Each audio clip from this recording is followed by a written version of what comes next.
Hello guys, এটা আমার next part 15ই আগস্টে। তো আমার ফ্রেন্ডের সাথে আমি দেখা করতে এসেছিলাম বিকেলে, আমার ভাই বোনকে নিয়ে গিয়েছিলাম। তো আমরা গিয়েছিলাম আই লাভ ডায়মন্ড হারবার। তারপর আমার দিদির সাথে গেলাম কেক কিনতে, আমার জিজুর বার্থডে ছিল তার জন্য। তারপর সেলিব্রেশন করা হলো, কেক কাটিংয়ের পর শুরু হলো আমার দিদিদের পাগলামো স্প্রে নিয়ে। দেখতেই পাবে কি করছে, মানে এত পাগলামো করে কি বলবো, ওরে এদের মতো পাগল কেউ নেই, তার মধ্যে আমিও আছি, পাগল হয়ে যাই এদের সাথে সাথে। তারপর আমরা ডিনারে নিয়েছিলাম চিকেন হাক্কা নুডলস আর ড্র্যাগন চিকেন। তো সত্যি বলতে গেলে আমার সানসেট পয়েন্টের খাবারগুলো এত ভালো লাগে, খুব টেস্টিও বানায়, খুব সুন্দর বানায়। তো তারপর আমি নিয়েছিলাম একটা মকটেল পিঙ্ক কালারে।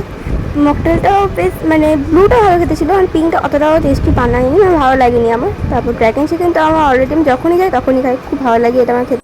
তো আজকের জন্য এইটুখানি গাইস, তোমরা কী করছো আমাকে কমেন্টে জানাতে একদমই ভুলবে না। Bye guys.